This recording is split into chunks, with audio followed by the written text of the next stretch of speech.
सबको नमस्ते। Thank you for joining me. और एक कोई भी मंत्र पढ़ लेते हैं, उसके बाद शुरू करते हैं। विश्वानि देव सवितर दुरितानि परासु यद भद्रम तन्न आसु। हे परमात्मा, जितनी बुरी चीजें हैं, बुरी बातें हैं, बुरे लोग हैं, बुरी होने वाली घटनाएं, इंसिडेंट्स हैं, वो सब मेरे से दूर रखो।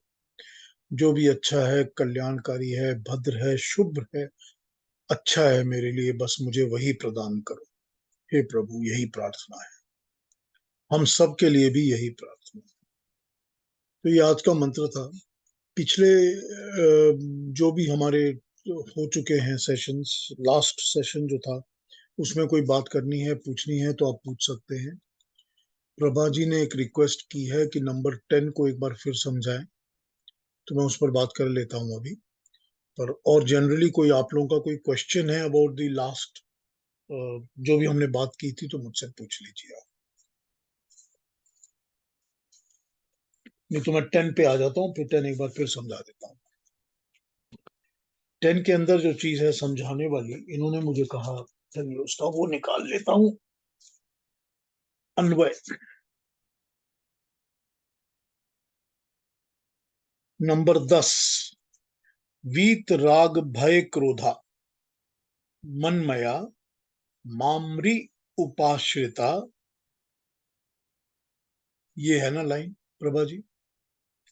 वीत राग भय क्रोधा, राग भय और क्रोध से रहित। वीत राग मतलब बीत गया, उनसे आप बाहर निकल आए। ठीक है ना? कहते हैं ना बीत गए दिन, तो जो बीत गए दिन होते हैं वो वीत, वही वही वर्ड है। तो वीत राग मतलब राग से और भय और क्रोध से बाहर निकला हुआ, उनसे रहित।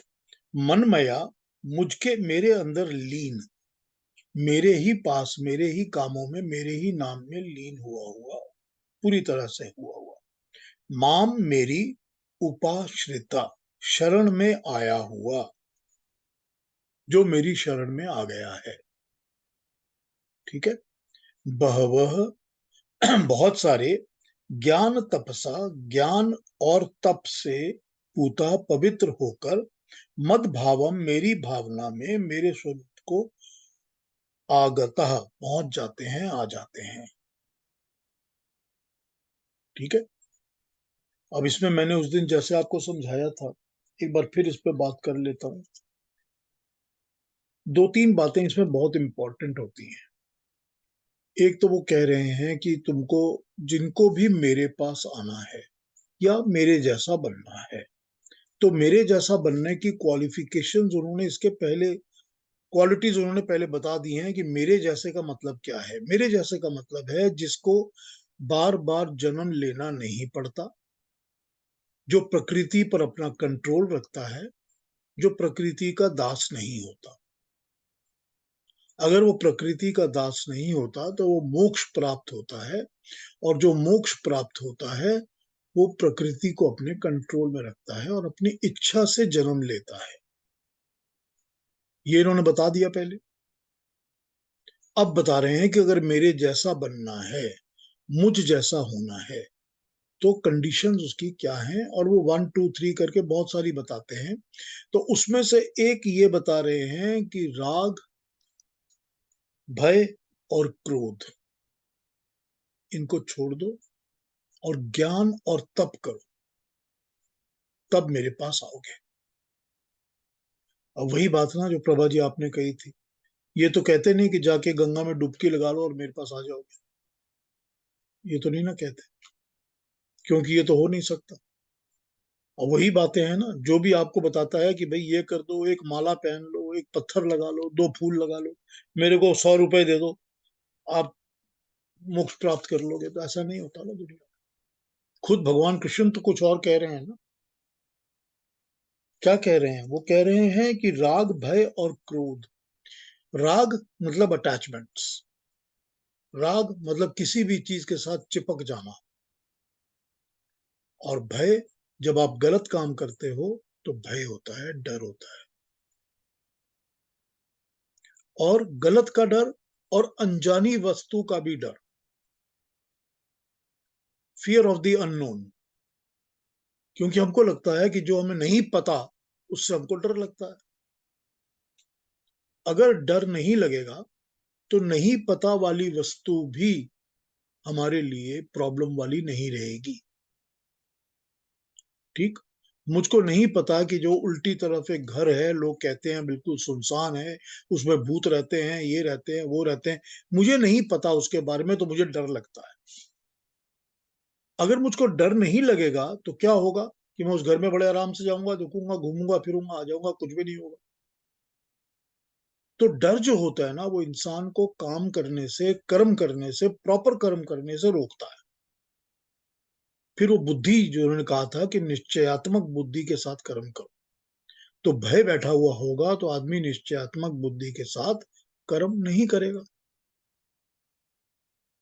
तो राग, भय, किसी भी चीज के साथ अटैचमेंट्स, चाहे अच्छा है चाहे बुरा है, कोई भी चीज के साथ जुड़ना, जुड़ाव, और फिर जो गलत चीजों से भय आता है, उस भय, और फिर क्रोध, क्योंकि जब राग पूरा नहीं होता तो क्रोध पैदा होता है कि मुझे जो चाहिए, मैं चिपका हुआ हूं, जुड़ा हुआ हूं कि मुझको ये चाहिए ही चाहिए, और वो चाहत जब पूरी नहीं होती तो फिर गुस्सा आता है।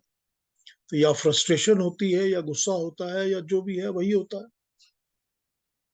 तो पहले तो इनको जीतो, इनसे इनके रहित हो जाओ, इनको वीत कर लो, मतलब इसको बीता हुआ कर लो, इनको, इनसे ऊपर उठ जाओ, इनको हटा दो अपने अंदर से। अब यही तीन चीजें हैं जिनको हटाना इतना मुश्किल है हमारे लिए, इतना मुश्किल है कि हमको लगता है ये पहाड़ के जैसा काम है, हमको, हम कर ही नहीं सकते। एक के साथ फ्री होते हैं तो दूसरा लगता है कि सबसे पहले क्रोध पकड़ लीजिए कि हमको गुस्सा क्यों आता है, तो गुस्से के ऊपर कंट्रोल किया जा सकता है। फिर उसके बाद भय को पकड़ लीजिए, फिर उसके बाद राग को पकड़िए, तो लगता है कि ये तो सारी जिंदगी इन्हीं चीजों पे निकल गई। भय, डर होता है। किस बात का डर, किससे डर? सारी दुनिया में लोग कहते हैं कि मैं डरता तो सिर्फ परमात्मा से हूं और किसी से नहीं डरता, कहते तो हैं, लेकिन कहने की बात और होती है, और डर तो अंदर बैठा हुआ होता है इंसान के, और जैसे ही इंसान गलत काम करता है, डर अंदर बैठ जाता है कि मुझको इसकी सजा तो मिलेगी, मिलेगी, इस कर्म का मुझको फल मिलेगा ही मिलेगा। गलत सोच के बाद भी डर लग जाता है कि मैंने गलत सोचा है। तो इसको तो कंट्रोल करने के लिए तो पूरी अपनी लाइफ स्टाइल को, पूरी अपने सोचने को, सब कुछ को कंट्रोल करना पड़ेगा, चेंज करना पड़ेगा, तभी क्रोध और भय पर कंट्रोल होगा। और जब क्रोध और भय पर कंट्रोल होगा तो पता चलेगा कि मेरा राग जो है, जो बड़ा जुड़ाव है, चिपका हुआ जो है, इन सब चीजों के साथ मुझे ये सारा क्रोध और भय भी आता है। तो जो जुड़ना और चिपकना बंद कर दीजिए, राग और द्वेष खत्म हो जाएगी फिर अपने आप, अटैचमेंट्स खत्म हो जाएंगी, कोई दुनिया की चीज ऐसी है ही नहीं जिसके साथ मेरा जुड़ाव होना चाहिए। तो वही बात कि ये सब चीजें हट जानी चाहिए, और ये हटने के लिए ज्ञान प्राप्त करना बहुत जरूरी है। जब प्रॉपर ज्ञान नहीं होगा तब तक ये चीजें हटेंगी नहीं, और हटाने के लिए तप करना पड़ेगा, तपस्या करनी पड़ेगी, मेहनत करनी पड़ेगी। तो यही भगवान कृष्ण 10 में बता रहे हैं कि देख, मैं जैसा हूं, मेरे जैसा बनना है, तो ये को तेरे को काम करने ही पड़ेंगे। किसी को भी, जो इंसान मेरे जैसा बनना चाहता है, कि जिसको जन्म और बंधन के चक्कर से मुक्ति मिली हुई है, जो अपनी इच्छा से, मर्जी से, जहां मर्जी चाहे वो जन्म ले सकता है, और जो प्रकृति को, नेचर को कंट्रोल करता है, उसकी गुलामी नहीं करता, तब तेरे को ये तो करना पड़ेगा। तेरे को राग, भय और क्रोध के ऊपर कंट्रोल करना पड़ेगा, और ज्ञान और तप का रास्ता लेना पड़ेगा। तो ज्ञान भी जरूरी है, और तपस्या भी जरूरी है, मेहनत भी जरूरी है, नॉलेज भी जरूरी है। तभी तुम मुझ जैसा होगा और मेरे से आके एक हो जाएगा, मेरे जैसा मुझसे मिल जाएगा। ठीक, समझ में आ रहा है? ठीक। तो इस पर कोई और बात करनी है, नहीं तो आगे बढ़े? नहीं, ठीक है थैंक यू, प्रभा जी, आगे बढ़िए पीयूष जी। ठीक समझ आ गया प्रभा जी? जी। जी। अब देखिए, हमने सुन तो लिया, और हमको पता भी चल गया कि अच्छा ये बोल रहे हैं भगवान, लेकिन कितना मुश्किल काम है ये आप सोचिए। बिल्कुल मुश्किल। ये हमको तो मतलब पता नहीं, अगर शुरू करते हैं आज, एजेंडा बना लेते हैं कि हमने ये करना है, और धीरे धीरे धीरे धीरे करना भी शुरू करते हैं, तो लगता है कि हमको ही खुद को एक या दो या पता नहीं कितने जन्म निकल जाएंगे सिर्फ इसी को इम्प्लीमेंट करना, कि किसी किस्म का कोई जुड़ाव, अटैचमेंट नहीं होनी चाहिए, कोई भी डर नहीं होना चाहिए किसी बात का। तो ये चीजें तो बड़ी ऐसे ही होती हैं कि सुनने में तो लगता है कि सिंपल है, इसीलिए तो बिल्कुल लोग सिंपल होती नहीं है। यहाँ कहाँ से सिंपल होंगी, ज्ञान और तप बता दिया ना आपको, सिंपल कहाँ से होंगी ये। और उसके बाद ये जब उसके सामने आपके दूसरा ऑप्शन आ जाता है कि नहीं भी एक डुबकी लगा दो, इसकी जरूरत नहीं है, सारा कुछ साफ हो जाएगा, तो इंसान समझता है चलो डुबकी लगा दो मेरा मोक्ष मिल जाएगी मेरे को। हम्म। वो तो दिल को खुश करने की बात होती है ना, होता तो कुछ नहीं है उससे। यही है ना, शास्त्रों में तो यही कहा है जो भगवान कृष्ण कह रहे हैं हमारे साथ। वो भी तो बता रहे हैं ना हमको एक रास्ता, और वो जो रास्ता दिखा रहे हैं वो प्रोवन रास्ता दिखा रहे हैं जो उनको मिला हुआ है, जिस पर वो चल के अपने आप इस पर पहुंचे हुए हैं, तो वही रास्ता दिखा रहे हैं ना। वही है ना, जो बोया है उसको काटना तो पड़ेगा ही ना, हाँ बिल्कुल काटना कोई भी पड़ेगा। इंसान हो। हाँ बिल्कुल काटना ही पड़ेगा, और जो बो रहे हैं आप, अगर वो बोया हुआ बहुत अच्छा है तो बड़ा अच्छा मिलेगा। ठीक है, हाँ क्या कहेंगे केतु जी? अब मुझे इसी सिलसिले में एक सवाल करना है कि कई बार ऐसी सिचुएशन होती है कि लोग गलत इल्जाम लगाते हैं और फिर समझो वो केस कर देता है, और फिर हमें भय लगता है कि क्या अब कोर्ट कचहरी में जाके क्या होने वाला है, क्या नहीं होने वाला है। साथ में क्रोध भी आता है कि देखो गलत इल्जाम लगा रहे हैं और ऊपर से केस भी किया हुआ है, ठीक है ना। तो आई मीन ये सिचुएशन ऐसी होती है, ये आम सिचुएशन हो ही जाती है लोगों की कई जगह। तो इससे बड़ी मुश्किल से निकलना पड़ता है, और कोर्ट कचहरी के चक्कर तो आपको मालूम है कि सालों साल लग जाते हैं, तो वो सालों साल भय रहता है, सालों साल क्रोध रहता है। सो इट्स डिफिकल्ट बट हमें ट्राई तो करना ही चाहिए। इसमें क्या होता है देखिए, कि सामने वाला जो भी है इंसान, वो पाप कर रहा है, गलत काम कर रहा है। अब उस गलत काम की चोट में हम भी आ गए। अब राइट। एक आदमी ने हमारे एरिया में आके बॉम्ब ब्लास्ट कर दिया। वो मेरे लिए नहीं था, लेकिन मुझे भी उसकी चोट लग गई। राइट। तो वो गलत काम करने वाला तो गलत काम कर रहा है, लेकिन हमको ये समझना है कि अगर मुझको उस कोर्ट केस से लड़ना है और उसमें से अपने आप को बाहर निकालना है, तो मुझको भय और क्रोध से काम नहीं चलेगा। फिर मुझको ठंडे दिमाग से ही तो प्लानिंग करके काम करना पड़ेगा, तभी तो मेरी बुद्धि ठीक काम करेगी ना, अकल ठीक काम करेगी। तो मैं जिसके पास हेल्प के लिए जाऊंगा, अगर मैं किसी लॉयर के पास जा रहा हूं, तो ऑब्वियस है कि वो लॉयर को ना गुस्सा आ रहा है ना भय है। न्यूट्रल है वो। हाँ उसको तो नहीं है ना डर, तभी तो वो काम कर रहा है, सोच रहा है ना क्या करना है। तो यहां पर भी, इस सिचुएशन में भी तो भय और क्रोध का कोई फायदा नहीं है। उसके ऊपर विक्ट्री नहीं करेंगे आप तो आप काम नहीं कर सकते, ठीक से सोच भी नहीं सकते। Even though you have to suffer, but suffer करते हुए भी तो उसके लिए भय और क्रोध तो निकालना ही पड़ेगा ना। ठीक है ना। राइट। हाँ एक जी, और और बात भी है पीयूष जी। हाँ बोलिए बोलिए मनीषा जी। नमस्ते सबको।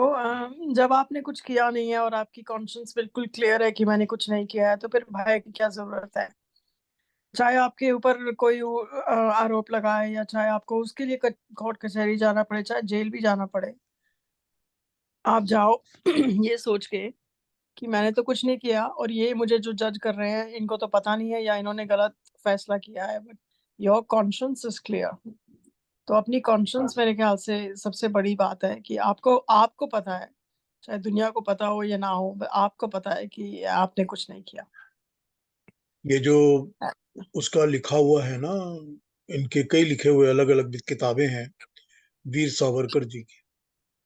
वो सावरकर की किताब में ये लिखा हुआ है कि मैंने एक भी गलत काम नहीं किया, क्योंकि अपनी देश की आजादी के लिए लड़ना गलत काम नहीं है, वो अपने लिए उसी तरह का कर्म है जैसा कि अर्जुन ने महाभारत में किया है।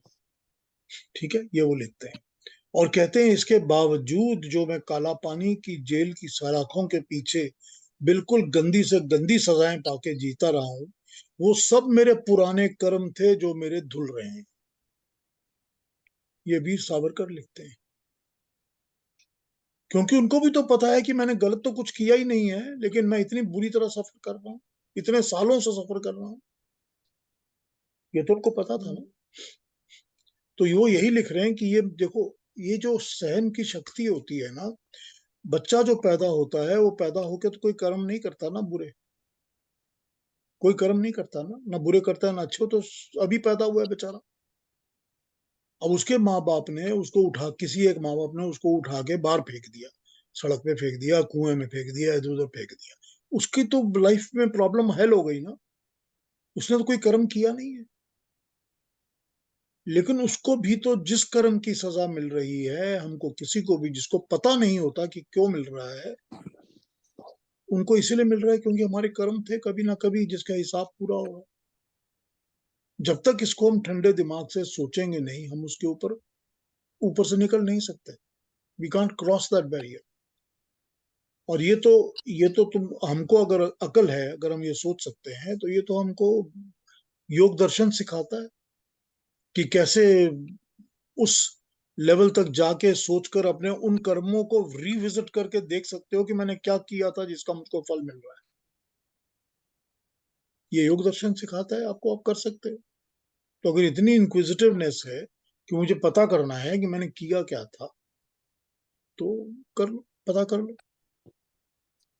इट्स नॉट ये भी हो इम्पॉसिबल। सकता है ये भी हो सकता है कि ये सारा सिनारियो इसलिए बना हो आपके जीवन में क्योंकि आपने भोगना है कुछ कष्ट, और उसके लिए प्रिपेयर करने के लिए आपके आपके साथ कोई ऐसा लफड़ा हो गया है, कोई क्या कहना चाहिए, लीगल प्रॉब्लम हो गई है, but there has to be a scenario जिसके थ्रू आप वो कष्ट भोगोगे। एंड वही वही बात है ना, वही बात है कि जब कर्म पेंडिंग पड़े होते हैं, उन कर्म के हिसाब से ही फल भुगतने के लिए ही जन्म मिलते हैं। तो जब पुराना जन्म मिला था उसमें उस कर्म का हिसाब नहीं हुआ, पेंडिंग था, पिछले दो कर्मों जन्मों से पेंडिंग था, तो इस जन्म में जहां अपॉर्चुनिटी मिलेगी वो आके पकड़ लेगा कर्म फल। ये सिनेरियोज ही तो बनते ही इसीलिए हैं ताकि कर्म का फल भुगतना पड़े। इसी में से तो बाहर, चक्कर में से तो बाहर निकलने की सारी बातें हो रही है ना। कभी एक कोई ब्लेटेंट बहुत अजीब इंसिडेंट हो जाता है, बहुत अजीब इंसान आपकी जिंदगी में आ जाता है, इवन इफ वेरी ब्रीफली, और बिल्कुल उल्टा उल्टा पलट हो जाता है आपकी सारी जीवन का। And that is the situation where you have to understand कि ये दिस वाज ऑलमोस्ट अनअवॉइडेबल, इसके लिए ये होना ही होना था, and I have to now bear with it in the best way possible, है ना? तभी तो प्रार्थना करते हैं भाई कि सवितर दुरितानी परासु। परमात्मा को कहते हैं कि जो भी बुरी चीज है, बुरे लोग हैं, बुरी थिंकिंग है, बुरे थॉट है, मेरे से उनको सबको दूर रखो परमात्मा। मैं तो मिलना भी नहीं चाहता ऐसे लोगों को कि जो कि मेरे लिए प्रॉब्लम क्रिएट करेंगे या कुछ बुरा देंगे, तो उनको दूर रखो, मेरे को मिलाओ भी मत। ऐसे लोग हैं, मैं अपनी जिंदगी की बात बता रहा हूँ कि ऐसे लोग हैं जो प्रोफेशनली भी और ऐसे भी जिनको मैं जानता हूँ, और यही सोचता हूँ कि हे परमात्मा, और किसी जन्म में इनसे मत मिलवाना, है ना, एग्जैक्टली। कि और किसी जन्म में इनसे मत मिलवाना और दोबारा इनसे कोई मेरा ताल्लुक मत रखवाना प्लीज। तो वो दुरित तो हमको जिंदगी से निकालना पड़ता है ना, क्यों आ जाते हैं हमारी जिंदगी में? वही प्रार्थना तो हम परमात्मा से करते हैं ना, ठीक है ना। एक ब्लेटेंट एग्जाम्पल तो नेल्सन मंडेला का है कि इल्जाम लगा दिया और कितने साल उसको जेल में रखा, रॉबिन आइलैंड में, और वो भी 10 फीट की जगह पे। हम लोग को देखने का मौका मिला वो कहाँ उस सेल में रहते थे, इतने साल गुजारे, और इतनी ठंडी पानी में बीज निकालने का उनको काम दिया करते थे। तो इतने साल के बाद जब वो जेल से निकले तो उन्होंने सबको बोला गलती माफ, लेट्स मूव ऑन। वही क्षमा, बात है, सबको माफ कर दिया, सबको क्षमा कर दिया। बिल्कुल वही बात है ना, वही सावरकर की वही बात है। वो भी तो 6x4 की जेल के अंदर, सेल के अंदर ही थे ना सारी जिंदगी। और उनसे वो चलवाते थे ना चक्की, जिसमें से कि बीज निकलवाते थे तिलों का तेल निकलवाने के लिए। वही बात है ना सारी। वो भी बाहर आके तो यही कहते थे ना कि चलिए ये सब कुछ छोड़ दीजिए और आगे बढ़िए, कि राष्ट्र का निर्माण इस तरह होना चाहिए। नेल्सन मंडेला और सावरकर की दोनों की एक ही थिंकिंग, एक ही लाइफ जैसी सिमिलैरिटी है बहुत ज्यादा। राइट। वही बात है ना सारी। चलिए, और कोई क्वेश्चन इसके बारे में है? नहीं तो आगे बढ़ते हैं, नंबर 11 और 12 को पढ़ते हैं, इन पर बात करते हैं। ठीक है, तो अरुणा जी दोनों पढ़ दीजिए, 11 भी और 12 भी, इन दोनों पे बात करते हैं, फिर आगे बढ़ते हैं। जी। ये यथा मां प्रपद्यन्ते तांस्तथैव भजाम्यहम्। मम वर्त्मानुवर्तन्ते मनुष्याः पार्थ सर्वशः। काङ्क्षन्तः कर्मणां सिद्धिं यजन्त इह देवताः। क्षिप्रं हि मानुषे लोके सिद्धिर्भवति कर्मजा।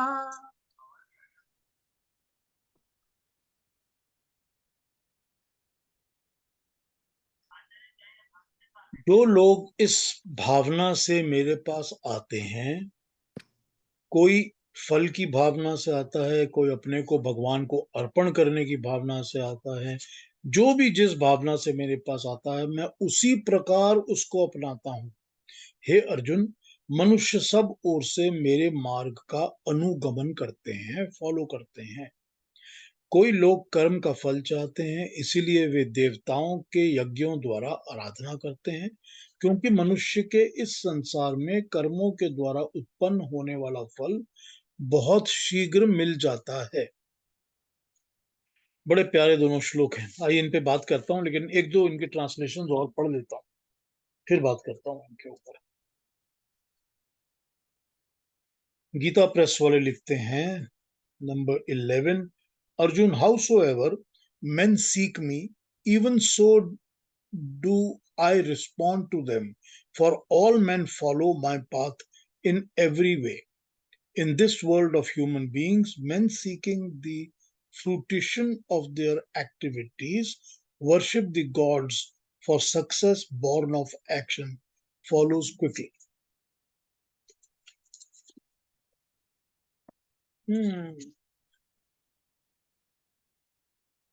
जो मुझे भजते हैं, मेरी पूजा करते हैं, या मेरे पद चिन्हों पर, मेरे स्टेप्स पर आगे चलते हैं, मैं भी उनको भजता हूँ, उनको अपना ऐश्वर्य बांटता हूँ। जो मनुष्य मेरा अनुवर्तन करते हैं, मेरे बताए हुए मार्ग पे चलते हैं, वो मेरे मार्ग पर आ जाते हैं कोशिश करने पर। जो मनुष्य इस लोक में कर्मों की सिद्धि की इच्छा करते हैं, वो यहाँ के देवताओं का अनुकरण करते हैं, उनको कर्म के फल बहुत शीघ्र प्राप्त हो जाते हैं, मिल जाते हैं। एक और पढ़ते हैं, फिर आ जाएंगे। 11 कितने? हे अर्जुन, इस युग में मैं परंपरा प्राप्त राजर्षि सेवित कर्म योग का प्रचार करना चाहता हूँ। मैंने खंडशः जर्जरीभूत इस भारतवर्ष में महाभारत साम्राज्य की स्थापना का बीड़ा उठाया है। इस पवित्र यज्ञ को मैं जो जिस अवस्था में मेरी शरण में आता है, मैं उसका उसी रूप से उपयोग ले लेता हूँ, अर्थात मैं किसी से घृणा नहीं करता। हे अर्जुन, इस घृणा के अभाव तथा उत्साह वर्धन के कारण चारों ओर मनुष्य इस कार्य में मेरे अनुयायी बन गए हैं, और तू साथी होकर उस निष्काम सेवा के मार्ग को छोड़ रहा है। हे अर्जुन, कर्म योग चाहे सकाम हो और चाहे निष्काम हो, किंतु वो अवश्य फल देता है। सो वो लोग जो नाना प्रकार के कर्मों को सफलता के लिए नाना देवताओं की पूजा करते हैं, क्योंकि मानव दृष्टि से कर्म योग से बहुत शीघ्र सिद्धि मिल जाती है। अलग अलग थॉट्स, अलग अलग ट्रांसलेशंस। पहले इसको देख लेते हैं जो मेरे हाथ में है। ये कह रहे हैं कि जो मेरे पास जैसे आता है मैं उसको वैसे ही यूज भी करता हूं और मैं उसको अपने पास एक्सेप्ट कर लेता हूं। अब इस चीज को हम थोड़ी देर के बाद दूसरी ट्रांसलेशन जो देखी थी, जिसमें परमात्मा के हिसाब से बात हो रही है, उस पर भी बात आ करता हूं। लेकिन यहाँ वो क्या कह रहे हैं, यहाँ इस श्लोक में इसका अर्थ किया गया है कि मैंने ये सोचा है कि मैं इस बुरी हालत में फंसे हुए भारतवर्ष को, ये जो देश है, जो पूरा का पूरा मुल्क है, मैं इस बुरी हालत में जर्जरी भूत, टुकड़ों में बटा हुआ, टूटा हुआ, बुरी हालत में, इसको मैंने एक महाभारत साम्राज्य बनाना है। मैंने इसको एक यूनाइटेड किंगडम बहुत स्ट्रांग बनाना है। ये मैंने निश्चय किया हुआ है, बेड़ा उठाया हुआ है। इसके काम में जो भी मेरे पास जिस तरह से आता है मैं उसको उसी तरह से यूज कर लेता हूं। अब मेरे पास अगर मुझसे मिलने वालों में, इस दुनिया में भगवान ने जो क्रिएट की हुई है, इसके अंदर जो लोग बाग हैं सारे, इसमें तू तो एक अर्जुन है जो मुझे मिला है, तो तेरे थ्रू मैं ये ज्ञान भी दे रहा हूं और तुझको यूज कर रहा हूं ताकि युद्ध को तू जीते, तू वॉर को जीते। तो एक ही बात हुई कि तू मेरे पास आया है तो मैं तेरा इस तरह से यूज कर रहा हूं। लेकिन फिर वही बात, मैं तो यूज सभी को कर रहा हूं। मैं द्रोण को भी कर रहा हूँ, दुर्योधन को भी कर रहा हूँ, भीम को भी कर रहा हूँ, युधिष्ठिर को भी कर रहा हूँ, कर्ण को भी, सबको मैं यूज कर रहा हूँ। कुछ मरने के लिए तैयार खड़े हैं कि उनका मारना जरूरी है, क्योंकि वो मेरे काम में, मेरे रास्ते में रोड़ा है, अटके हुए हैं, मुझे बाधा दे रहे हैं। और कुछ की हेल्प ले रहा हूं ताकि वो मेरे काम को पूरा कर सके। तो जो भी हैं वो सब मेरा ही काम पूरा कर रहे हैं और मैं किससे घृणा नहीं करता। I don't hate anybody. जो बुरे से बुरा भी है उसको भी मैं हेट तो करता नहीं हूं, उसको तो मैं कर्म फल देने के लिए ही युद्ध भूमि तैयार कर रहा हूं, वॉर तैयार कर रहा हूं। जो हम लोगों की जिंदगियों के अंदर हम जिस लड़ाई को फेस करते हैं रोज सुबह शाम, वो लड़ाई होती ही इसलिए है ताकि हमारे अंदर जो गंदगी है, जो बुराई है, जो खराब विचार है, उनको मार दिया जाए। नहीं तो हम कभी भी किसी भी लड़ाई से कुछ सीखेंगे ही नहीं। तो होती इसीलिए, अगर मैंने आग में हाथ डाला है तो मुझको आग जलाएगी। जब जलाएगी तभी मुझको समझ आएगा कि आगे से आग में हाथ नहीं डालना। समझ तो तभी आएगा। तो वो समझा क्या कर रहे हैं, वो कहते हैं कि मैं तो जैसे जो मेरे पास आता है मैं उसको उसी तरह से यूज कर लेता हूं। अब आप सिनेरियो देख लीजिए, महाभारत के युद्ध का सिनेरियो, वो सभी को यूज कर रहे हैं अपने तरीके से। ये ठीक है, तुम इसलिए काबुल हो। और ऐसा कोई भी इंपॉर्टेंट कैरेक्टर नहीं है जिसको कि भगवान कृष्ण ने पहले समझाया ना हो कि तुम सही रास्ते पे चलना शुरू कर दो, कि तुम गलत को छोड़ो, सही पर आ जाओ। तो सही पर आओगे तो क्या होगा, मैं तुमको फिर उस तरह सही की तरह यूज करूंगा। मैं तुमको आगे और रास्ता दिखाऊंगा और भी अच्छा बनाऊंगा। यहाँ तो वो बड़े इजीली इस एग्जाम्पल को यूज करके इस श्लोक का इस तरह से इन्होंने मतलब कर दिया है कि जो भी मेरे पास आता है मैं उसको उसी तरह से यूज करता हूँ, क्योंकि मेरा जो पर्पस लाइफ का है, मैंने क्यों जन्म लिया है, शरीर क्यों धारण किया है, कि मैं तो अपनी मर्जी से शरीर पे आता हूँ ना, मैं तो अपनी मर्जी से बॉडी लेता हूँ। तो मैंने इस बॉडी को क्यों लिया है, मैंने लिया ही इसीलिए है ताकि मैं ये काम कर सकूं कि मुझको एक पूरा यूनाइटेड स्ट्रांग कंट्री भारतवर्ष बनाना है। और उसमें जो भी आएगा मेरे पास वो मैं उससे काम ले लूंगा। कुछ उसमें से ऐसे होते हैं जो मेरे अनुयायी बन जाते हैं, मेरे फॉलोअर्स बन जाते हैं, जो फॉलो ही करते हैं कि जो कहूंगा वही करेंगे। तो उनको मैं क्या कहता हूं, उनको तो मैं बिल्कुल अपने पास बुला के साथ रख लेता हूं कि चलो अच्छे हैं। तो ऐसा ही एक अनुयायी और फॉलोअर अर्जुन मिला है उनको, जो उनकी बात मानेगा। पहले भी मानता था, अब भी मानेगा। तो यहां पर तो इसका ये मतलब बता रहे हैं। दूसरा जो श्लोक है, दूसरे श्लोक पे आता हूं, पहले इसका पहले वाले का मतलब दूसरे लोग जो बता रहे हैं ना, उसको भी पढ़ ले ताकि समझ जाए इसको। 11 में बताया जा रहा है कि जो लोग जिस भावना से मेरे पास आते हैं, मैं उनको उसी तरह अपनाता हूं। ठीक है, अगर आपकी भावना ये है कि मैं आपकी बातों को नहीं सुनता, तो मैं उस तरह से आपको अपना लेता हूं। चलो, ये मेरे को एक ओपोनेंट मिल गया है, इससे मेरे को डील करना है। हर तरह के लोग हैं, वो तो कह नहीं रहे कि हर तरह सब तरह के लोगों को कन्वर्ट करके एक ही तरह बनाना की कोशिश करो, ये तो वो बोल नहीं रहे। वो तो बोल रहे हैं जैसा जो आता है उसको मैं वैसे ही मान लेता हूँ। और जो मेरे पद चिन्हों पर चलता है, जो मेरी तरह का चलता है, मेरी बातों को सुनकर मेरे हिसाब से चलता है, मैं उनको अपना ऐश्वर्य बांटता हूं। मतलब जो मेरे ही स्टेप्स पे चलता है, मेरा फॉलोअर बन जाता है, मैं उनको अपनी अच्छाई, अपना ज्ञान, अपने लिए मिला हुआ जो भी सक्सेस है, वो सब मैं बांटता हूं। और सब बांटकर वो लोग जो मेरे बताए रास्ते पे चलते हैं, वो मेरे ही तरह हो जाते हैं। यही तो पहले भी बता रहे थे ना वो, कि राग, भय और क्रोध को छोड़कर श्रम, सेवा, सॉरी, तप और ज्ञान के रास्ते पे चलो। तो जो इसको फॉलो करते हैं वो मेरी तरह हो जाते हैं। ये बोल रहे हैं कि जो मेरी भांति विचार करते हैं और मेरी भांति व्यवहार करते हैं, वो जो मुझे प्राप्त है उसी के भागीदार वो भी बन जाते हैं। जो कुछ मुझे मिला हुआ है, जो जिस तरह से मुझे जन्म मरण से मुक्ति मिली है, जिस तरह से मुझे अपनी इच्छा से शरीर धारण करने की शक्ति मिली है, और जैसे मुझको भी प्रकृति के ऊपर कंट्रोल है, वो भी मेरी तरह बन जाते हैं। मैं उनको ये चीज बांट देता हूं, वो भी बन जाते हैं ऐसे। ठीक है ना? तो प्रत्येक महापुरुष ऐसा ही कहता सुना जाता है कि जो मेरे कहे अनुसार व्यवहार करता है, वो मुझ जैसे ही बन जाएगा। यही बात भगवान कृष्ण भी कह रहे हैं। आगे ये भी कहा है कि जो इस संसार में उन्नति करना चाहता है, वो इस संसार में देवताओं का भजन करता है, उनसे ज्ञान प्राप्त करता है और उनका प्रयोग करते हैं। देवताओं का मतलब प्राकृतिक शक्तियां होती हैं, तथा संसार में ज्ञानी मनुष्य इसको फॉलो करते हैं।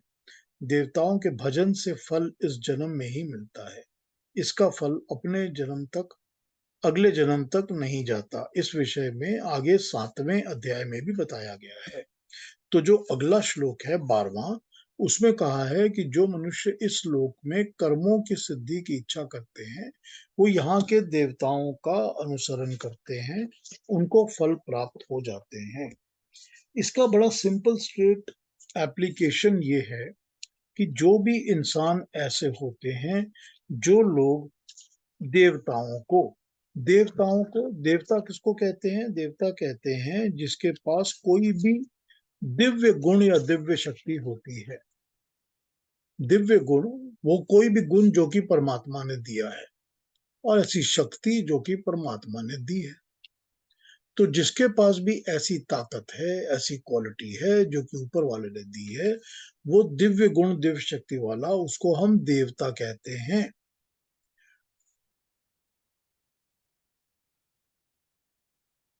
तो ये बता रहे हैं यहाँ पर कि जो लोग इस तरह से प्राकृतिक देवताओं का पूजन करते हैं, जो लोग कुछ भी पाने के लिए, अब यहाँ समझ लीजिए कि जो यहाँ पर गुण और देवता बता रहे हैं, वो कौन से हैं? वो हैं सारी की सारी नेचुरल फोर्सेस, शक्तियां, जिनको हम पूजा करते हैं। हम कभी सन गॉड कहते हैं, कभी विंड को गॉड कहते हैं, कभी हम एटम्स को गॉड कहते हैं, कभी किसी को, कभी किसी को। और उनकी हम पूजा, भजन और पूजा का मतलब है उनके ऊपर हम लगन के साथ काम करते हैं, श्रद्धा से काम करते हैं। तो जिसके ऊपर भी हम काम करते हैं, वो वाला देवता खुश होकर हमको कर्म फल देता है। तो अगर हम मेडिकल साइंसेस के देवता की पूजा करते हैं और उसी में काम करते हैं तो हम डॉक्टर बन जाते हैं, फिर उसका हमको फल मिलता है। अगर मैं साइंटिस्ट हूं और मेरा सारा का सारा काम ही सोलर एनर्जी है, तो सोलर सूर्य देवता मेरे ऊपर प्रसन्न होते हैं और मुझको सोलर एनर्जी में काम करने में सक्सेस मिलती, सफलता मिलती। ये है देवता। उसी तरह से इंसान भी है। ऐसे इंसान जिसके पास बहुत ज्ञान है, मैं उसका चेला बन जाता हूँ और वो ज्ञान को ही मैं प्राप्त करता हूँ, आगे बढ़ाता हूँ, काम करता हूँ, तो उस ज्ञान से ही मुझको फायदा मिलना शुरू होता है, कर्म फल मिलने शुरू होते हैं। तो ये लोग जो इस किस्म की पूजा करते हैं, इस किस्म की भक्ति करते हैं, देवताओं की भक्ति करते हैं, उनको इंस्टेंट कांस्टेंट फल मिलने शुरू हो जाते हैं, इसी जन्म में मिल जाते हैं। ठीक है ना? जो साइंटिस्ट किसी भी चीज पे काम कर रहा है उसको तो इस जन्म में फल मिलना शुरू हो जाता है। जो भी मेडिकल साइंस का काम कर रहा है वो डॉक्टर बनकर उसको इस जन्म में फल मिलना शुरू हो जाता है, कर्म फल मिलना शुरू हो जाता है। तो ये बता रहे हैं कि ऐसा कोई काम नहीं होता, सकाम हो या निष्काम हो, जिसका कर्म फल नहीं मिलता। ऐसा कोई भी काम नहीं होता, चाहे वो कामनाओं वाला काम हो और चाहे वो बिना कामनाओं वाला काम हो। जो भी कर्म होगा उसका कर्म फल तो मिलेगा ही मिलेगा। अच्छा बुरा ये बात की बात कर रहे हैं, लेकिन फिलहाल तो ये बता रहे हैं कि कर्म फल तो जरूर मिलेगा। और जब कर्म फल जरूर मिलेगा तो वो लोग जो मेरे अनुसरण, मेरा फॉलो, मुझे फॉलो नहीं करके दूसरी प्राकृतिक या मानवीय देवताओं को फॉलो करते हैं, उनके हिसाब से चलते हैं, उनका पूजन भजन करते हैं, उनको भी कर्म फल मिलता है, इसी जन्म में मिलता है और वो भी अच्छा ही मिलता है। ठीक है ना? क्लैरिफाई हो रही है बात? दोनों श्लोकों में जो बात कही है वो समझ में आ रही है? तो पहले में तो बताते हैं कि जो मेरे पास आता है, एक आपको चीज सुनाता हूँ, ठहरिए, ध्यान आ गया सडनली। एक वडाली ब्रदर्स का, पता नहीं आपने नाम सुना है कि नहीं सुना, बहुत अच्छे सिंगर्स हैं वडाली ब्रदर्स, और बड़ा सुकून मिलता है सुन के उनको। अपना अपने तरीके से पंजाबी तरीके से गाते हैं। उनकी एक छोटी सी लाइन है जो मुझे बहुत अच्छी लगी थी, तो मैंने एक बार नोट करके रख ली थी, वो सुनाता हूँ आपको। इस रेफरेंस में सुनिए उसको। मैं नीवा मेरे सदगुरु उच्चे, मैं नीवा मेरे सदगुरु उच्चे, मैं उचियां दी संग लाई, मैं उच्चियां दी संग लाई, मैं सदके जावां उन उच्चियां दे जिन्हां नीचियां नाल निभाई। क्या प्यारी चीज है, बताइए। ये क्या कहता है? ये कहते हैं कि मैं तो एकदम लो हूं, नीचा हूं, मैं तो कुछ भी नहीं हूं, लेकिन मेरे जो गुरु हैं वो बहुत ऊंचे हैं, जो सदगुरु हैं। सच्चे गुरु तो सिर्फ परमात्मा होता है, तो जो सच्चा गुरु है, परमात्मा है, वो मेरे से बहुत ऊंचा है। मैंने ऊंचे वाले के साथ संग लगाई है, मैं उसके साथ अपने आप को मिला रहा हूं। वही बात ना, कि जो मेरे रास्ते पे चलता है, भगवान कृष्ण कह रहे हैं ना, तो ये वही कह रहे हैं कि मैं उनके रास्ते पे चल रहा हूं, क्योंकि वो तो बहुत ऊंचे हैं, पर मैंने उनके साथ संग लगाई है। पर मैं सदके जाऊं उस ऊंचे वाले के जो मेरे जैसे नीचे का भी साथ दे रहा है।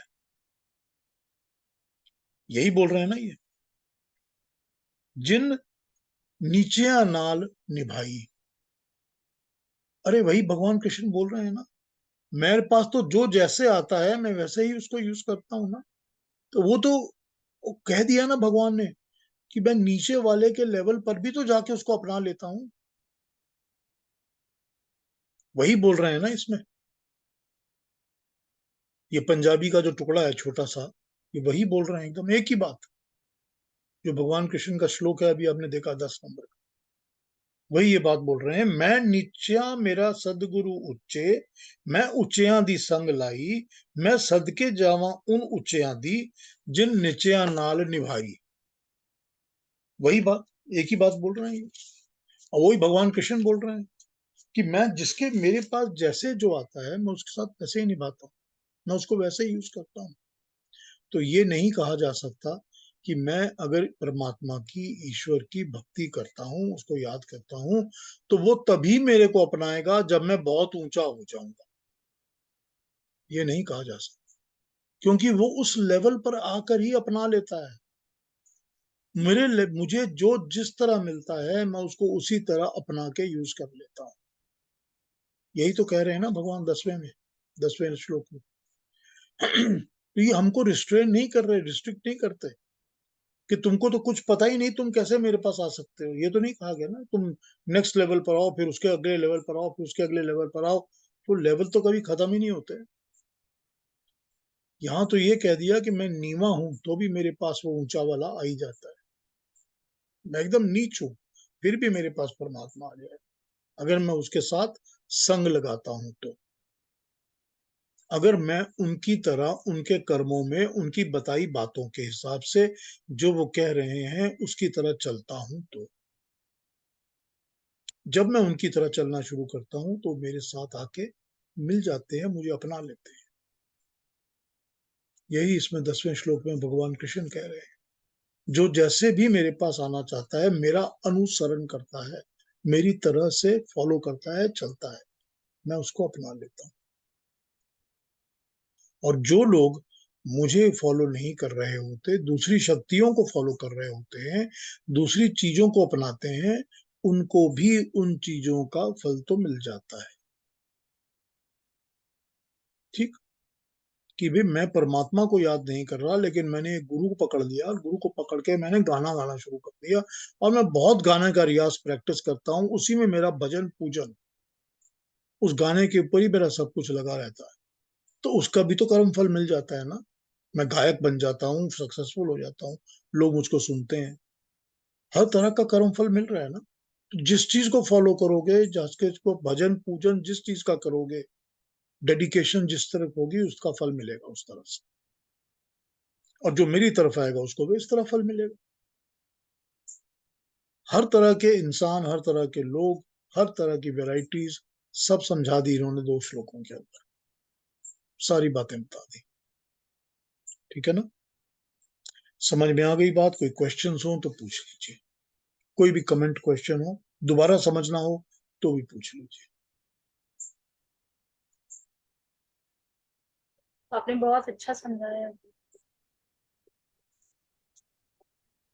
अगर प्रिंसिपल्स समझ में आ रहे हैं, बातें समझ में आ रही हैं, तो बस पर्पस ही यही है।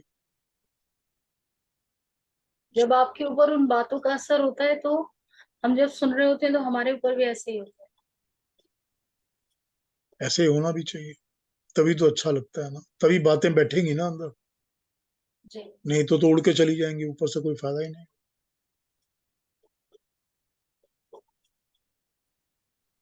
ठीक है ना? हाँ जी, इंदिरा जी क्या कहेंगी? नहीं, मैंने खाली अनम्यूट किया। अच्छा, ठीक है, मुझे लगा आप कुछ कहना भी चाहती हैं। हाँ जी, कोई और कमेंट, किसी ने कुछ कहना है? पीयूष जी, परमात्मा तो कण कण में है, हम सब में है, हम मानते हैं। तो हम जितने भी नीच हों, जितने भी हम नालायक हों, परमात्मा हमारे साथ फिर भी होते ही हैं। Isn't that right? कि हमने जो भी जैसे भी हम कर्म कर रहे हैं, परमात्मा फिर भी हमारे साथ ही है उस वक्त, एंड कॉन्स्टेंटली हमें ये बताने के लिए कि ये आप कर सकते हो, ये अच्छा कर्म है। ये हमारी हमारी सोच में आ जाता है वो विचार। हमारी कॉन्शियंस हमको कह देती है कि ऐसे करना है, वैसे नहीं करना है, और उससे हमें हमेशा निरंतर ये प्रेरणा मिलती रहती है कि अच्छे की तरफ जाना है और अच्छा काम करना है। And that is a constant क्या कहना चाहिए, progress towards good, towards the truth and towards good. तो उसमें अंदर तो जो भी जितना भी नीच है, वो नीच को भी तो उतना स्कोप है कि वो ऊंचा बन सकता है अपने ख्यालों में। यही तो कहा ना कि मैं तो सबके अंदर बैठता हूँ ना, मैं रहता हूँ, और मैं इंस्पायर सबको करता हूँ। तुम इंस्पायर होते हो कि नहीं होते हो वो दूसरी बात है, मैं तो सबको इंस्पायर करता हूँ, क्योंकि मैं सबके अंदर रहता हूँ। तो मैं सबके अंदर रहता हूँ। जब तुम उस आवाज को सुनना बंद कर दोगे तब तुम पूरी तरह नेगेटिव हो जाओगे।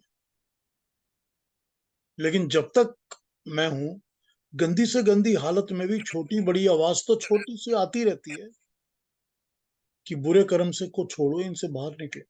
कोई आवाज तो आती होगी। और जो पूरी तरह मार देते हैं उनका भी जिंदगी में ऐसे मौका आते हैं कि फिर कभी दोबारा आवाज आनी शुरू हो जाती है कि देखो तुमने बहुत गलत किया होगा। वही तो है ना परमात्मा सबके अंदर, अच्छाई की तरफ पुश करता है ना। अच्छा काम करने से दिल खुश होता है ना कि मैंने अच्छा काम किया, और बुरा काम करने से डर लगता है कि मैंने बुरा काम किया। ये सारे कौरव जो थे ये तो मतलब अच्छी तरह से कितने विदुषी थे ये लोग, ये सब जानते थे कि जो कर रहे हैं वो गलत कर रहे हैं, लेकिन फिर भी उनमें से किसी में साहस नहीं आया ये कहने का कि ये मैं गलत पक्ष के लिए लड़ रहा हूँ, मैं गलत काम कर रहा हूँ। ये साहस हाँ, नहीं आया उन्हें। कुछ था उनमें से जो कहते थे मैं गलत का काम कर रहा हूँ। कुछ हैं जो लेकिन कहते थे कि मैं गलत का साथ लेकिन दे रहा हूँ। लेकिन अच्छों का साथ तो नहीं दिया उन्होंने ना। हाँ, वो नहीं दिया, लेकिन गलत का साथ दिया, क्योंकि वो जो भी उनकी मजबूरी थी उस मजबूरी से गलत का साथ दिया। अभी हमारे यहाँ देख लो तुम, अगर कोई गवर्नमेंट बैठती है तो वो पैसे खिला देती है जिस प्रेस को, वो फिर प्रेस वाला उनका साथ देना शुरू कर देता है। फिर वो झूठ भी छापता है, गलत भी छापता है, सच को छापता ही नहीं है। उन्हीं की बात करता है, वाह वाह वाह करता रहता है, क्योंकि उसको पैसे मिले हुए हैं। उसको भी पता है कि मैं गलत कर रहा हूँ, लेकिन मजबूरी हो गई है। तो मजबूरी जो होती है वो गलत करवाती है ना, गलत का साथ दिलवाती है। पता तो होता दिख है अंदर जाते कि हैं, मैं गलत, पता तो होता है कि मैं गलत कर रहा हूँ, मगर मजबूरी। दिख जाते हैं लोग, है ना। हाँ, वो तो भीष्म पितामह ने कहा भी हुआ था कि मैं भी बिका हुआ हूँ, क्योंकि मेरा राजा ही तो है जो मेरी रोटी चला रहा है, खाना चला रहा है, दुर्योधन चला रहा है। तो उसके कामों से, उसके पैसों से मैं बिका हूँ। वरना मुझे भी पता है कि सच क्या है, गलत क्या है, अच्छा क्या है, बुरा क्या है। अभी तो कितने सारे हिंदुस्तान में चाइनीज दलाल हैं हाँ बिल्कुल जो है, सब चाइनीज जगह है। प्रोपेगेंडा करते हैं। सारी सारी दुनिया में है, कनाडा में भी है भरे हुए, सारी दुनिया में। हम्म। वो सब यही करते हैं, पैसे खा के गलत काम करते हैं। तो वो पैसों की वो मजबूरी है। जॉर्ज सोरोस, हाँ जॉर्ज सोरोस देता है, उसको क्या, उसको भी कर्म फल भुगतने पड़ेंगे ना। विगतों तो 100% पड़ेंगे। और मर जाएगा तो फिर अगले जन्मों में कई जन्म लेगा इनको भुगतने के लिए। अब भुगतने वाले लोग तो हमको सब आंखों के सामने दिखते हैं ना। हमको ये नहीं पता उसका नाम क्या है। वो जो ऐसी किसी ऐसी कंट्री में पैदा होते हैं जो कि पैदा होते ही मजबूरियां, लाचारियां, खाना पीना नहीं मिलता, मार लगने लग जाती है सब जगह, माँ बाप मरे हुए होते हैं, कुछ नहीं होता, कूड़ा कचरा खाते हैं। उनको पूछता थोड़ी है कोई तुम्हारे पिछले जन्म में नाम क्या था। ये तो कोई नहीं पूछता उनको। तो यही लोग हैं सारे, कर्म फल भुगत रहे हैं सब। एक कर्म का फल तो मॉरल कैरेक्टर बहुत कम हो गया है दुनिया में। रहा ही नहीं है लोगों के अंदर मॉरल कैरेक्टर तो। नहीं रहता मॉरल कैरेक्टर, बिल्कुल ठीक, बिल्कुल। क्योंकि नहीं सुनते ना अपने अंदर की जब बातें। इतने बड़े बड़े विद्वान विदुषी लोगों के मॉरल कैरेक्टर्स खत्म हो गए तो ये तो आम जनता है। एक अजीब बात है, पॉलिटिक्स में जो भी जाता है वो अच्छा, चाहे अच्छा इंसान हो शुरू में, बाय द टाइम पॉलिटिक्स में चले जाते हैं वहां पे जाके बिगड़ जाते हैं सारे बिल्कुल के सारे। बिल्कुल। इतने करप्ट हो जाते हैं कि कोई अंत ही नहीं है। वो उसने कहा हुआ है उनको ना, दिखता ही नहीं है कुछ आगे। जॉर्ज बर्नार्ड शॉ ने कहा है ना, politics is the last resort of a scoundrel. Last resort of what? Of a scoundrel. Politics is the last resort of a scoundrel.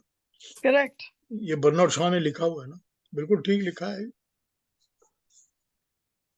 ऐसा और ही। उनके जो उसमें उनका लोभ का अंत ही नहीं होता है। दैट इज द प्रॉब्लम, सबसे बड़ी प्रॉब्लम यही है कि लोभ का कोई अंत ही नहीं होता। देखिए क्या होता है, किसी की भी लाइफ का आप एग्जाम्पल ले लीजिए, अपनी ले लीजिए, आसपास की लोगों की। जो कर्म और बुरे विचार होते हैं, बुरी थॉट होती है, बुरे एक्शंस होते हैं, उनके कर्म फल मिलने शुरू हो जाते हैं। जो बुरे थॉट्स होते हैं उसका भी इमीडिएटली कर्म फल मिलना शुरू हो जाता है। लेकिन कर्म फलों को मिलने के बावजूद आपके पास दो चॉइसेस होती हैं, या तो आप बुरा थॉट्स और बुरे कर्म छोड़ दीजिए, और दूसरा होता है कि नहीं मैंने तो छोटा सा किया था, मैं और बड़ा करता हूं, फिर और बड़ा, फिर और बड़ा। फिर होता क्या है कि जो कर्म फल है उनके बैलेंसेस इतने ज्यादा हो जाते हैं कि वो मिलने के लिए भी अब आप बुरे पे बुरे पे बुरे के बुरे कर्म करते ही जा रहे हो, तो ऑब्वियसली कर्म फल भी आपको मिलने हैं, लेकिन उसके बैलेंसेस बढ़ते जा रहे हैं। अब और वो ओवरफिल हो जाएंगे, और ओवर स्पिल होने के बाद वो फिर अगले जन्मों में भी चलेंगे, उसके बाद भी चलेंगे। तो यही होता है। पीयूष जी, अब जो ये लोग बहुत बुरे कर्म करते जाते हैं पर तब भी उन लोग को बहुत ही सुख में रहते हैं। नहीं, वो तो हमको आपको लगता है कि सुख में रहते हैं ना, ये तो हमको दुनिया को दिखाने के लिए सुख में रहते हैं ना। वो अंदर उसके सुख है या नहीं है ये हमको नहीं पता, कितनी सड़न बुराई है ये भी हमको नहीं पता, और उनको कितने भी भय कहीं ना में। कहीं कोई ना कहीं उनको भी पता होता है कि मुझे बुरे कर्मों का फल मिलेगा ही मिलेगा। और फिर क्या होता है, फिर ये आस पड़ोस में मिलता है, उनके भाई भतीजे बेटे बेटी इन सबको बुरे फल मिलने शुरू हो जाते हैं। नहीं, जो सबसे बड़ी बात वो ये है कि वो इतने भय में जीते हैं कि जीते ना हैं। वो खा सकते हैं, ना वो पी सकते हैं, ना वो सो सकते हैं, और जो कि आप और मैं आराम से कर रहे हैं, क्योंकि we have nothing to worry about.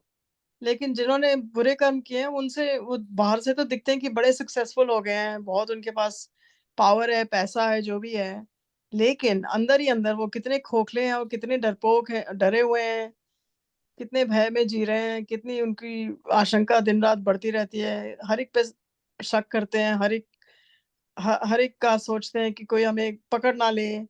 वो उस कांस्टेंट फियर में रहते हैं। That is not a life. होता है ना ऐसा, हम लोग को नहीं दिखता ना, हमको आंखों से दिख नहीं रहा, मगर उस इंसान के अंदर क्या होता है। देखिए, बिना कर्म फल के तो कोई कर्म कटेगा नहीं, कर्म फल तो भुगतना ही पड़ेगा। अच्छा, ये कैसे होता है? ये जो राहुल गांधी है देश का गंदा बात बोलता रहता है, झूठ बोलता रहता है। उसका एजेंडा है इंदिरा जी, उसका नहीं, बहुत देखिए, बड़ा एजेंडा है। उसका पर्पस है ना, उसका भी तो भगवान कृष्ण कहते हैं कि पर्पस से जन्म होता है ना। उसका पर्पस है हाँ, कि आपको एंटरटेन करे, कॉमेडी करता रहे, तो आप लोग हंसते रहिए। आपको हंसने के लिए पैदा हुआ है वो, हंसाने के लिए पैदा हुआ है, आप हंसिए, ठीक है, खुश रहिए। उसका पर्पस ही वही है। वो पार्लियामेंट में जाके भी ऐसी बातें करता है कि लोग हंसते हैं, तो क्या बोला जा सकता है। पागल की तरह बात करता है। वो तो ठीक है, हंसाने के लिए पैदा हुआ है, उसको लिख दे के आप हंसिए, छोड़िए, बाकी क्यों ध्यान देते हैं आप। पर देश के लिए तो बुरा बोलता है ना। वो उसका अब जैसे काम ही वही है, उसका काम है बुरा बोलना। उसका जन्म इसीलिए हुआ है कि वो बुरा ही बोलेगा। उसका भी जिनको कर्मफल इतना, भुगतेगा, भुगतेगा कर्मफल, इसका भुगत भी रहा है, भुगतेगा भी। देखो, जब देश का कुछ अच्छा होता है, जब देश तरक्की करता है, जो उस वक्त भी देश की जो प्रशंसा नहीं कर सकते, या जो कि देश को चला रहे हैं उनकी प्रशंसा नहीं कर सकते, तो ये पक्का है कि उनका कोई एजेंडा है। देन दे आर कैसे नॉट कर फॉर द सकते हैं, कंट्री। वो कैसे कर कंट्री के सकते लिए, हैं, देश के लिए मजबूरी, नहीं है। मजबूरी होती है ना, वही मजबूरी है ना। या तो पैसों की मजबूरी है, ये या कर्म की मजबूरी है, या पाप की है उसकी मजबूरी है। वही बोल रहे हैं ना कि जिसकी मजबूरी होती है वो फिर अंदर से अच्छे कर्म कर नहीं सकता, वो फिर बुरे ही करता रहता है। पर उसको पर पता उसको है अंदर से कि मैं बुरा कर रहा हूँ, सबको पता है, और कर्म फल भी मिलेगा। हाँ जी, ये किरण। ये जो बात हो रही है कि कैसे पता चले कि लोग, मैंने कर्म जो भी कर रहे हैं पर बहुत सुखी हैं, तो एक एक एग्जांपल देना चाहता हूँ। जब ये कनाडा का प्राइम मिनिस्टर जस्टिन ट्रूडो अपने परिवार के साथ आया था इंडिया, तो सब लोग कह रहे थे कि देखो कितना सुखी परिवार है, उनके बच्चे भी हैं and they all so lively and so friendly. पर उन हस्बैंड वाइफ के बीच में क्या टकरार चल रही थी, which eventually led up to their separation, वो उस समय नहीं दिखाई दे रहा था हम किसी को भी। but there was some undercurrent flowing, but बाहर से तो ये दिखाना चाहिए कि भाई हम लोग तो बड़े अच्छे सुखी परिवार हैं, एंड तो ऐसा ही रहता है, मालूम नहीं पड़ता किसी को कि कोई सुखी है कि नहीं, वो अंदर से क्या उन पर गुजर रही है, करेक्ट। तो वो नहीं मालूम पड़ता। उस तकरार को बरकरार रखने के लिए, ताकि मेरी फैमिली टूटे नहीं, उसने 2 और हॉलीडेज एंजॉय की इंडिया जाने के बाद। वो 2 हॉलीडेज भी जिनसे उन्होंने गिफ्ट में ली, वो भी करप्शन का केस लग गया है कि तुमने उन पैसों के कैसे यूज किया, कैसे गिफ्ट लेके तुम हॉलीडे पे चले गए प्राइवेटली, जबकि तुम अलाउड नहीं हो। अब वो 2 के ऊपर भी करप्शन का केस लग गया, तो क्या हुआ, तकरार और बढ़ गई, झमेले और बढ़ गए, पाप और बढ़ गए। अब वो भुगत रहे हैं ना, भुगत रहे हैं। वो किसी मुल्क का प्राइम मिनिस्टर है, कभी उसको एक पार्टी वाला आंख दिखाता है, कभी दूसरा आंख दिखाता है, कभी चाइना वाला उसको थ्रेटन करता है। तो यही होता है ना, क्या जिंदगी है उसकी? कोई जिंदगी नहीं है ना ये, कि मैं प्राइम मिनिस्टर तो बना बैठा हूं, लेकिन मुझको जैसे ही फोन की घंटी बजती है, मेरा दम निकल जाता है, सांस निकल जाती है, कि पता नहीं कौन फोन कर रहा है मेरे को। ये हाल होती है ना उसकी, कि अभी बता दिया गया कि आपने हमारी एक इसको चाइनीज सिटीजन को अरेस्ट कैसे किया, आपके 2 कैनेडियन हमने अरेस्ट कर लिए, जाओ क्या करोगे अब? हम नहीं छोड़ते, छोड़ना पड़ेगा। तो ये हाथ जोड़ के बोलता है माफ कर दो भाई, मैं छोड़ रहा हूँ। क्या है अंदर, क्या है उसके, क्या चल रहा है बताइए आप? है ना डर, वही भय है ना, भय भी है और वो पाप का फल भी तो मिल रहा है ना सब एक एक करके। हमारे तो यहाँ जो पे जो बोरिस जॉनसन है, कितनी मर्जी थी उसकी कि मैं प्राइम मिनिस्टर बनूं, बहुत देर से उसकी मर्जी थी, बहुत देर से वो देख रहा था उस, और जब बना तो उसको इतनी मुसीबतें आई कि he had to leave, he was voted out, गया। तो वो एक तड़प और लगन थी ना, वो उसी देवता के पीछे पड़ा हुआ था कि मुझे को मेरा ये देवता मुझ पर प्रसन्न हो जाए, मुझको इसका कर्म फल मिलना चाहिए। तो कर्म का फल तो मिला ना, जिसके जिसको वो पूज रहा था, जिसका भज कर रहा था, वो भज का उसको देवता ने कर्म फल दे दिया। लेकिन उसके और भी तो कर्म है जिसका फल मिलेगा ना साथ साथ, वो भी साथ चल रहे हैं ना। पब्लिक लाइफ में ऐसा ही है। छोड़िए ये पब्लिक लाइफ के पॉलिटिकल एग्जाम्पल्स को छोड़िए, यूं करके क्या हाँ, करेंगे अपनी। इसका तो तो हम, कोई एंड नहीं है, हाँ कोई एंड नहीं है, तो पॉलिटिकल हमको शिक्षा उसका तो। लेनी है, हमको जो समझना है वो समझिए इसमें से। वही है कि लेकिन बड़े परमात्मा हमेशा अवेलेबल है, वो जब आप उसका हाथ पकड़ना चाहते हो वो अवेलेबल ऑलवेज। फिर भी है हमें पता ऑलवेज। है दुख क्यों होता है, बड़े दुख की बात यह है कि ये इतने, जब इनको वो चांस मिला है, जब इनको कुछ अच्छा करने का अपने देश के लिए, तब ये देश के साथ गद्दारी कर लेते हैं। सबसे बड़ी मुसीबत यही होती है, क्योंकि वही संस्कार, जब हम इनसे संस्कार है ना उम्मीद वो। लगा के रखते हैं कि कुछ अच्छा अच्छा करेंगे, तो वही उससे अच्छे तो नहीं जाओ ना, मत करो वो नौकरी गवर्नमेंट की। आपने अगर करना है तो सच्चे दिल से करो और देश के लिए कुछ अच्छा करो। वो संस्कार है ना जो गलत की तरफ लेके जाते हैं ना, जो अंदर बैठे हुए हैं संस्कार पड़े हुए हैं, वो गलत की तरफ ही इंक्लाइन करते हैं, वो अच्छे की तरफ इंक्लाइन नहीं करते। और जब तक वो संस्कार छूटेंगे नहीं, ठीक नहीं किए जाएंगे, वही ज्ञान और तपस्या, कि सही जो है, अच्छा जो है उसका ज्ञान लो, और फिर तपस्या करनी पड़ती है, मेहनत करनी पड़ती है, तभी छूटता है। मेहनत नहीं करोगे तो कभी भी छूटेगा नहीं, गलत को हटा नहीं सकते, गलत नहीं हट सकता। वही राग भय और क्रोध, वही इन सब गलत चीजों का जो राग है, अटैचमेंट्स है, वही है जो चिपकी हुई है, और आज से नहीं है, जन्मों से चिपकी हुई है। तो इसीलिए वो गलत की तरफ ही धक्का लगाती है, उसी तरफ काम करवाती है, तो गलत ही किया जाता है। तो जब गलत ही करते रहेंगे तो फिर ऐसा ही चलेगा, फिर उनका गलत का फल भी मिलेगा, फिर आगे और गलत करेंगे, फिर अगले जन्म में और गलत करेंगे। लेकिन वो अंदर बैठा है ना, वो कहता है कि मैं सबको अपने तरीके से यूज करता हूँ, कि जब भी चाहो मेरा हाथ पकड़ सकते हो, no matter what level you are in, आप मेरा हाथ जब चाहो तब पकड़ सकते हो। यही वो बताता है ना, कि मैं हमेशा अवेलेबल हूँ, जो जिस तरह से चाहे वो मेरे पास आ सकता है। मेरे को किसी से घृणा नहीं है, बुरे से बुरे आदमी से भी मेरे को घृणा नहीं है, मुझको किसी से कोई भी हेट्रेड नहीं है। मैं हर लेवल के इंसान को अपना सकता हूँ। आप हाथ बढ़ाओ, हमेशा अवेलेबल है, वो तो हमेशा अवेलेबल है, वो तो है यहाँ पर। यही मैसेज दे रहे हैं भगवान कृष्ण, ठीक है ना? कोई और क्वेश्चन, बात, कुछ कमेंट? समझ में आ गया, बहुत अच्छा बहुत अच्छा पीयूष जी, समझा आप। बहुत अच्छा। वडाली वेरी ब्रदर्स का आपने बहुत अच्छा सा बताया। बड़ा Very प्यारा deep है, and देखिए बहुत कितनी सुंदर प्यारी है, प्यारी बहुत चीजें सुंदर है। होती है ना। एक्चुअली मैं तो जब बैठता हूँ ना कभी अकेला, तो मैं परमात्मा का इतना शुक्र अदा करता हूँ, मैं क्या बताऊँ आपको, इतना थैंक यू बिल्कुल कहता हूँ। बिल्कुल, देखिए ऑलवेज। मैं अपनी भाषा हिंदी और हिंदी की जो पोइट्री है टफ से टफ मैं समझता हूँ।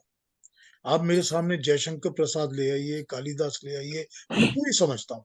I can understand it thoroughly. और मजे की बात तो ये है, उसमें से जो रस मिलता है, इंजॉयमेंट मिलती है, वो मेरे को अंदर बहुत खुशी देती है।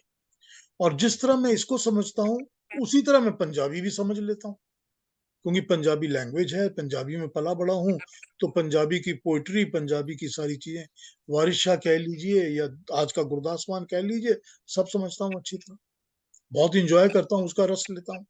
और बिल्कुल बिल्कुल उसी तरह मैं बंगला भी समझता हूँ, पूरी बंगला पोइट्री समझता हूँ, उसमें ऑब्जर्व होता हूँ, उसका भी रस लेता हूँ। और फिर उसी तरह उर्दू समझता हूँ, उर्दू की पोइट्री भी उसी तरह समझता हूँ, बड़ा इंजॉय करता हूँ, गालिब को पढ़ता हूँ तो मजा आ जाता है। ये जो चीजें हैं ना, अलग अलग लैंग्वेजेस में, और इंग्लिश की पोइट्री भी समझ लेता हूँ उसी तरह। तो ये जो अलग अलग लैंग्वेजेस की समझ का वो है ना, मैं तो इसके लिए ईश्वर का धन्यवाद देता हूँ। मैं तो थैंक गॉड कहता हूँ कि क्या उसने मेरे को दिया है, देखिए आशीर्वाद, कि मैं इतनी जगहों से अलग अलग रस लेकर समझ सकता हूँ बात। इतना मजा आता है इसमें सारे में। मैं तो I am always thankful to him for giving this to me. वही वो देता है ना, यही परमात्मा का कृपा है सारी, और क्या है। मैसेज तो एक ही है ना, सभी जितनी भी आप लैंग्वेज में पढ़ लीजिए, एक ही मैसेज मैसेज, एक ही आपके सब दिमाग में होना चाहिए। सबका एक ईश मैसेज सब। बिल्कुल। क्या बोल रही है मनीषा? नहीं नहीं, मैं बस यही कह रही थी कि हर भाषा में इतने अच्छे अच्छे जेम्स हैं, वाह, यू बिल्कुल है। नो, जो कि पढ़ने के लायक हैं, जो कि बिल्कुल सारे सारे सारे साहित्य में, मतलब हर भाषा के हाँ, बिल्कुल साहित्य में इतना कुछ है पढ़ने को, बिल्कुल। And there is so much to learn. और कितने कितने ख्याल, चाहे जैसे भी विचार प्रकट हो, सब मैच करते हैं, सब मिलते हैं, because they all have the same reality about them. वो सत्य सब वही में है, वही बात है। जैसे कि देखिए बडाली की कविता में आपको दिखा, देखिए हाँ, जो बहुत सुंदर है वो। बडाली ब्रदर्स। बहुत प्यारी है, बड़ी प्यारी है। उसी तरह मैं उर्दू की पोइट्रीज भी पढ़ता हूँ, बहुत कुछ दिखता है उसमें भी, एग्जैक्टली। उसी तरह दिखता है। हिंदी में भी उसी तरह दिखता है सब में। ठीक है, फिर कल मिलें। जी बिल्कुल। बहुत धन्यवाद। तो कल बहुत बात बहुत करते हैं। धन्यवाद। अगले हमने नमस्ते। 11 नमस्ते। और 12 किया है, अब 13 वगैरह से आगे पकड़ेंगे। वो फिर अलग किसी किस्म की बातें करते हैं, पर उसको भी समझेंगे कल कि उसमें क्या बिल्कुल। मैसेज दे रहे हैं। ठीक है ना? Thank you. नमस्ते। नमस्ते Have a सबको। nice bye. weekend, नमस्ते। everybody. खुश रहिए, खुश रहिए। कल मिलिए मेरे से tomorrow।